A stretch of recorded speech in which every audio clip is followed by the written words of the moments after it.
Coach Davis, can you hear us okay? Yes, I can. All right, thank you. Michael Coe, go ahead. Hey, Coach. Good afternoon. So Good. first Good of afternoon. all, do you have any update as to the statuses of Dawson and Kerwin for tomorrow?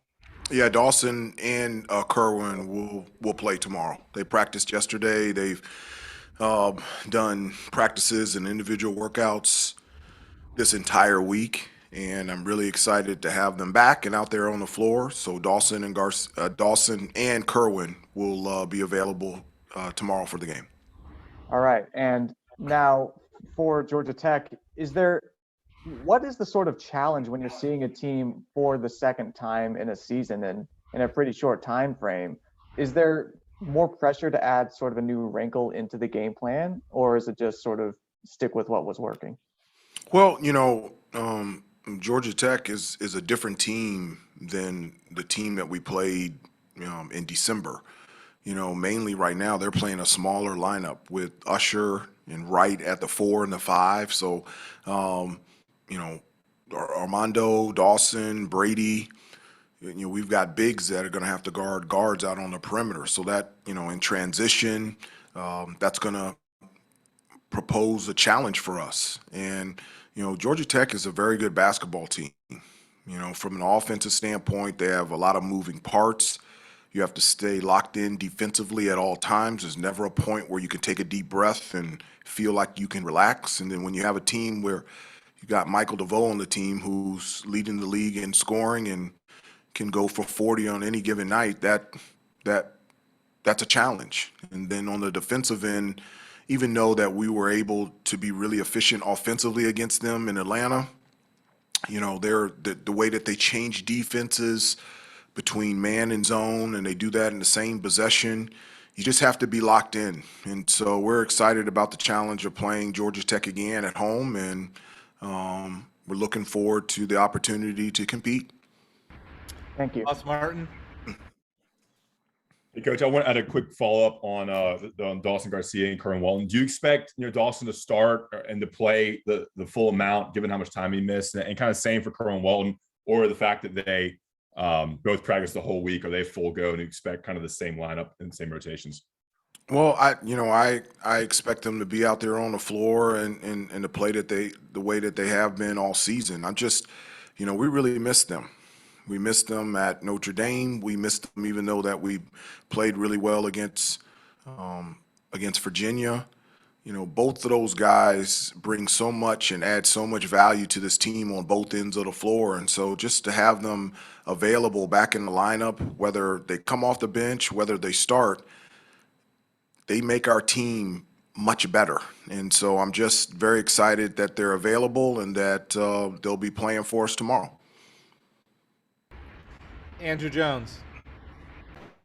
Hey, Coach, after the Notre Dame game, Caleb said that they may have taken Notre Dame a little bit lightly. Is part of the growth of this team how they approach games, especially given the fact that you're playing a team tomorrow that you beat by 17 at their place last week? So is this a great opportunity for you to see them grow in that area and how they approach games?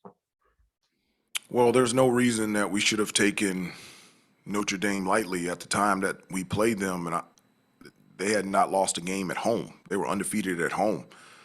And so, I'm just being honest with you. We're not good enough to take any team lightly. We're just not.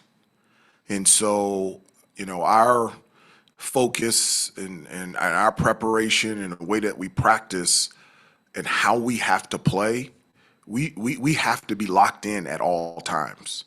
And so to look past anybody, whether we have played them earlier in the season, whether we've had success, for example, earlier in the year, we beat Georgia Tech at Georgia Tech.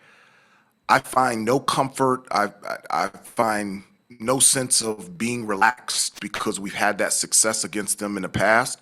And I've expressed that to the team. We have an opportunity to play a really good Georgia Tech team with an unbelievable coaching staff. And we have the ability to be out there. And our responsibility every day at practice and every game is not to take anybody lightly, is to give every team and every opportunity our best. And so we're not good enough to look past anybody. We will not look past Georgia Tech. They're a very good basketball team. On a different topic, what do you like? A couple of things you like about the way RJ's game has grown during the season, and is there something that you want to see him do either better or more consistently that will take his game up another notch? I'm so happy with RJ. I mean, the difference between, RJ as a freshman compared to a sophomore is night and day.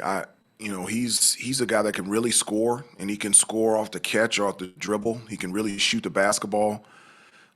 He can handle the basketball. He can get into the lane. I think the two areas that he's improved the most is when he gets into the lane, he's finishing better than he did last year. And that's an area where he worked really hard on in the summer. The other area that I'm so proud of him about is on the defensive end. He's really taken a challenge to be better and be a factor on the defensive end.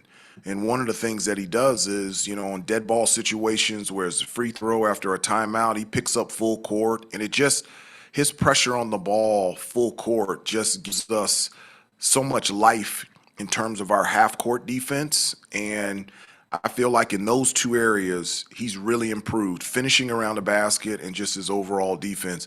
He's having a terrific year, and I'm very, very happy for him. Thank you. Isaiah Lucas.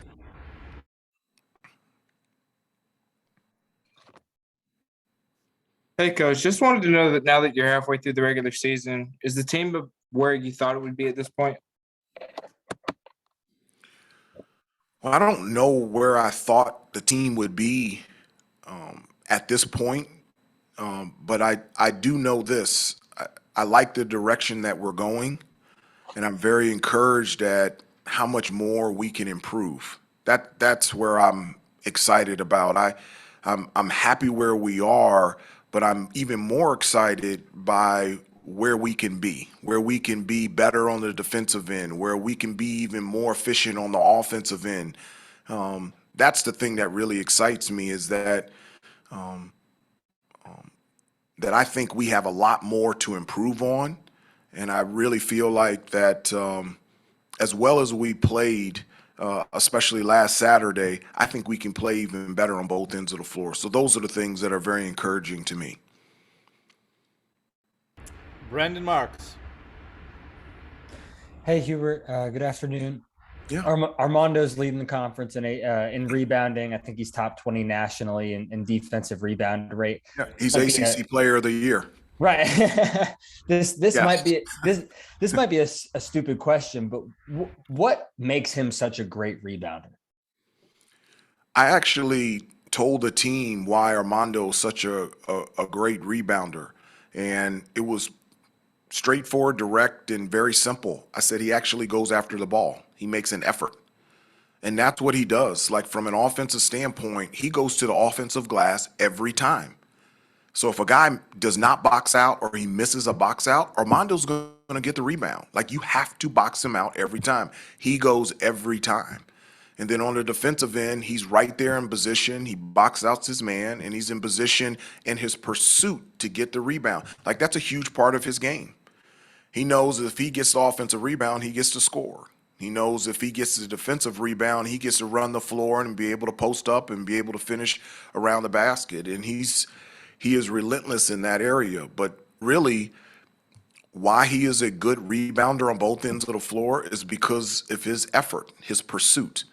And as I said before, it's not even close. He is the ACC Player of the Year, plain and simple, period, the end.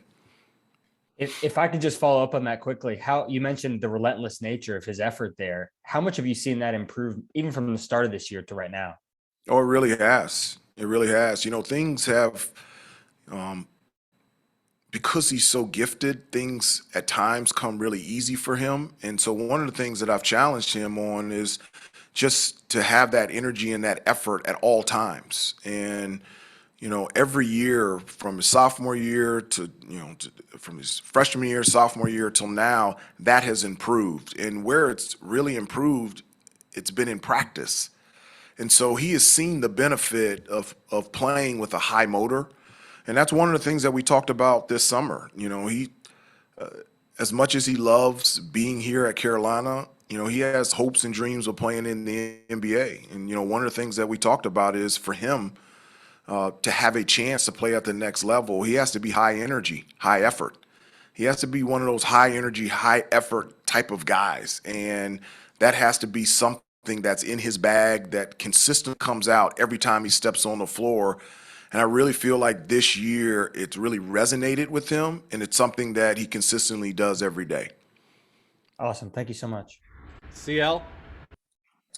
Hi, Hubert. I wanted to get your philosophy on in-season recruiting. A week like this, obviously, where there's no game on Wednesday, affords you the opportunity to get out more. I was just curious your approach in terms of whether you delegate, your staff to get out and see guys, or what you like to see for your own self.